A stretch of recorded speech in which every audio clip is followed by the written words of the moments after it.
With the mice one, having lived through a couple of mice plagues when we were on the farm, the thing with mice, they really, it's a bit different than a lot of other problems because you actually live with them. Like poor old farmer goes home and scratching in the roof and whatever else, and certainly mice plagues are a terrible thing. Nowadays with bulk handling versus the old days of bags, and that probably makes it a little bit easier, but they're a shocking pest as far as the way that farmers actually react to them. So hopefully we'll get a big rain and drown them out pretty quickly.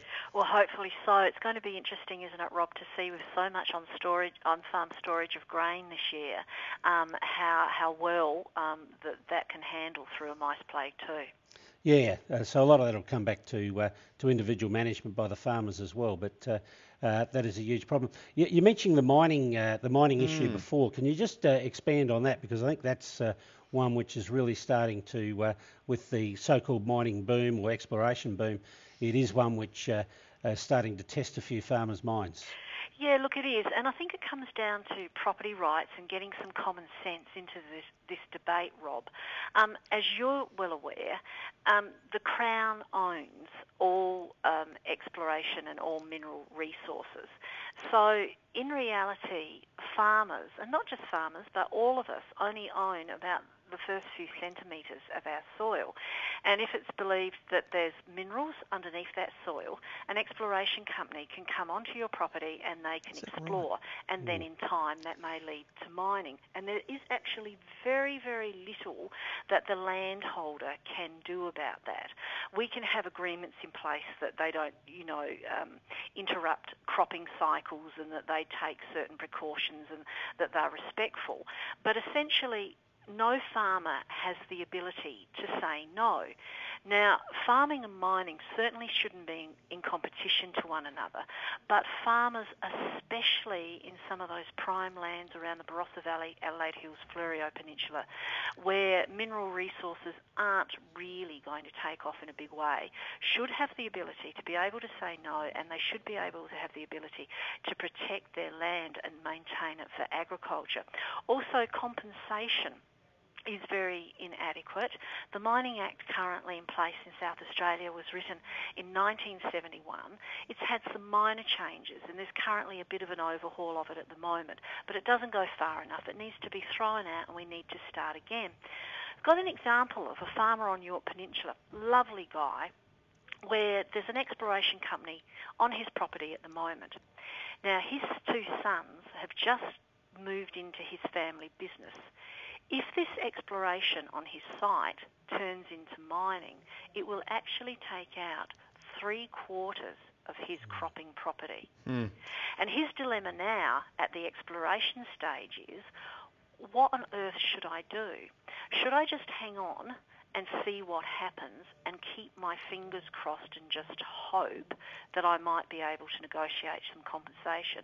Or should I just sell the whole damn lot now and buy another property? And they shouldn't be in these kind of dilemmas. Yeah, and of course it won't be easy to sell either. Will not be easy to sell with that hanging over the land. Well, absolutely. So for this farming family, with their whole future and their son's future, ahead of them, they're not able to plan for their business, for their family business. So we need to get some changes here. We need to get some common sense into the debate. We need the minister to start listening and not see it as a threat to mining in South Australia, but look at it as a way of moving forward together. Yeah, well, we need fairness in that, and certainly what we're seeing, we haven't seen it for a long time, but we are seeing a lot of exploration in settled agricultural areas now. So I think that's going to be a big issue for you over the next 12 months. I cannot believe that doesn't fall under some sort of compulsory acquisition law we have in place. Yes, and that's a really good point, and that's something that we certainly need to discuss with the minister and get some common sense into this debate, because so far it's just being perceived as anti-mining, and that's not the case at all. We need some fairness and some equitability for farmers. Sorry, Carol. What does fairness equate to in the eyes of SAF then? What do your members? What representations do they make to you that they'd like to see you take to the government? They certainly want a rewrite of the Mining Act. Yep. They want certainly the ability to have compensation that is fair and equitable and at today's market prices, not based on figures from a long time ago. They want to see any conflict that can't be resolved taken out of the Warden's Court, where it's currently dealt with, and the Warden's Court can only make determination based on the Act, but they want to see that taken out of the Warden's Court and put in the Environmental Resources Court, because they believe that things, for instance, like water resources and water allocations weren't an issue in 1971, but they certainly are now, and they're concerned about the environmental impacts that are going to be left on their property. They also are saying to us very strongly, those members that are within that Barossa Valley, Adelaide Hills, Fleurieu area, saying very strongly to us that they want us to argue for around their areas a mining exclusion zone so that those lands can be maintained for agriculture. And in outlying areas, pastoral areas, northern areas, our members are saying, look, mining might be the way to go in our communities, but what we want is an open discussion of where the best economic value is for the state and for us, and we want it to be a community, government, farmer, pastoral lease discussion, so that it's not just government coming in making sweeping decisions, but we look at what's best for the state and what's best for the farmer. And I think that's all pretty relatively fair. Yeah, and if it is such a big dollar that's to be gained from that mining, then there's a big dollar there to compensate the farmer anyway. Well, that's exactly right, Rob. And also, with mining royalties, and they've done this in Western Australia, the government in Western Australia committed to a certain percentage of mining royalties going straight back into rural and regional Western Australia. As they should, yeah. Yeah, for some of those really big infrastructure costs that are hard to find.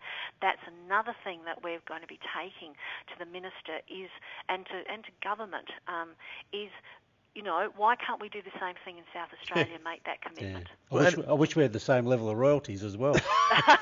Yes, it's quite interesting, isn't it? The mining boom, which was going to be the panacea for all things in South Australia, quite hasn't got there yet. Well, it seems remarkable then you point to Western Australia have managed to introduce such a scheme. It's hardly been an impost on their economy and what they've reaped from mining, because they've had the boom. They've been there. They're amidst it. And clearly, justly compensating those people that are already on the land hasn't crippled that. No, well, that's exactly right. And, some of the costs, you look at road costs and bringing some of the roads up to speed for our transport and just general use is very expensive. This is a way of being able to add value to rural and regional South Australia without denting the state economy and the budget, particularly. And, I mean, let's face it, agriculture contributes $5 billion to the state economy each year, and sometimes more than that, depending on the seasons that we've had. We need equitability in our rural regions. Yeah, well, one of the big challenges with the royalty for regions concept is making sure that it just that money just doesn't replace other money that's currently spent. Well, so the credibility of the fund is really important. And that's where an organisation like SAF becomes really important, that we're really vigilant and we lobby hard to ensure that doesn't happen. I'm very concerned. We haven't met the new minister yet for agriculture. You're getting used to meeting new ministers, Carol. Well, that's it. There's been a turnover, hasn't there? Yes. Well, we're meeting this one on May the 3rd, and I'm going to be very interested in discussing with him how he sees rural South Australia and the future of agriculture in our state, but also wanting to question him on where they see money being spent in rural South Australia over the next few years, because with the $350 million cuts that the Treasurer is looking to make, and of course there's a lot of rumours around that that's a very conservative figure, that it's actually going to be much, much larger than that. Of course, we're concerned for what that will mean for the primary industry sector and also the Government Department of PIRSA. So we're certainly looking forward to meeting Minister O'Brien and questioning him on the state economy and his vision for South Australia's rural sector.